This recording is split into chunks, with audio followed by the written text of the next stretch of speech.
இப்போ வந்து இது சட்டம் ஒழுங்கு வருது, அரசாங்கத்துக்கு கடமை இருக்குது, கோர்ட் ஆர்டர் நான் ஒத்துக்கிறேன், ஒரு வழக்கறிஞர் நான் ஒத்துக்கிறேன்.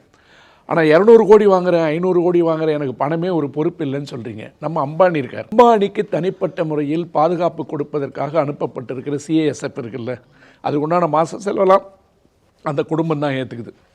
அரசாங்கத்துக்கிட்ட அனுமதி வாங்கி அவங்க மொத்தமாக ஆன்டிலா வீடு இருக்கு இல்லையா, அதுக்கு கொடுக்கப்பட்டிருக்க அத்தனை பாதுகாப்புக்கு உண்டான செலவு வந்து அம்பானி ஏற்றுக்கிறார். இவர் என்ன கிழிச்சார்? இவருக்கு ஒய் கேட்டகரி ஒய். எதனுடைய அடிப்படையில் இப்போ ரஜினிகாந்துக்கு கிடையாது, அஜித்துக்கு கிடையாது, கமலஹாசனுக்கு கிடையாது. கமலஹாசன் அரசியலில் தானே இருக்கார், அவருக்கு ஒய் பாதுகாப்பு கிடையாது. ரஜினிகாந்த் இவரை விட பாப்புலர், அவங்களுக்குலாம் கிடையாது. இவர் எதை பண்ணார்? இந்த சம்பவம் வர்றதுக்கு முன்னாடியே உனக்கு ஒய் பாதுகாப்பு கொடுத்தாங்க. அப்போது கொம்பு சீவி குத்துறதுக்கு ஒன்று அனுப்புனது யாருன்னு தெரிஞ்சு போச்சு.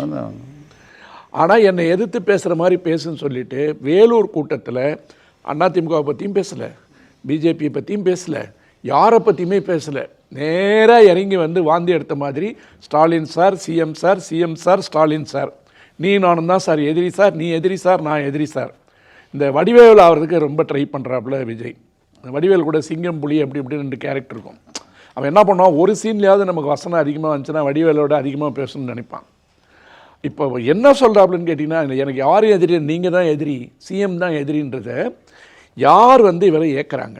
It is more sentimental, it is sensation அப்படின்னு சொல்லிட்டு அந்த இடத்துல உணர்ச்சி வசப்படுறதுக்கு ஒன்றுமே இல்லை.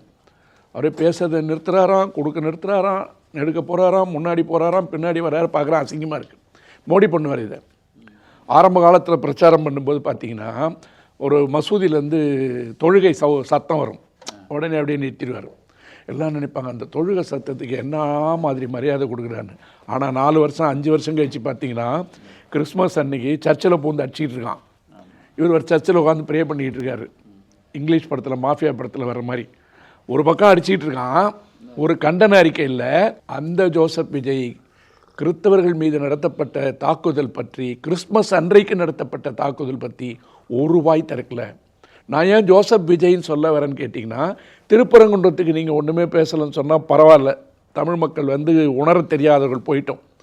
ஆனால் உன்னை ஜோசப் விஜய்ன்னு சொல்லி மதத்தால் அடையாளப்படுத்துறது எச் ராஜா. ஆமாம், நான் ஜோசப் விஜய் தான் சொல்லி லெட்டர் பேடில் அறிக்கை விட்டது நீங்கள் தான். அப்போது எந்த சிறுபான்மை இனத்தை அழிப்பது என்பதே முழு நேர கொள்கையாக வைத்திருக்கின்ற பிஜேபிக்கு கொம்பு தூக்குற வேலை, கூஜா தூக்குற வேலை பின்னாடி இந்த தூக்குறதால் தான் ஒரு கேள்வி கேட்குறாப்புல விஜய். அதை பார்த்தீங்களா, அரசியல் வந்து இன்றைக்கி தமிழ்நாட்டில் சட்டமன்ற தேர்தல் நடக்குது, ஆனால் என்டிஏவோட வந்து போட்டின்னு சொல்லி ஸ்டாலின் சார் சொல்கிறாரு. அது வந்து தப்பு, ஏன்னா இங்கே நடக்கிற தேர்தல்ன்றது வேறு அப்படிங்கிறாரு. அடிப்படையை புரிந்து கொள்ளாத ஒரு முட்டாள்தனமான பேச்சு அது.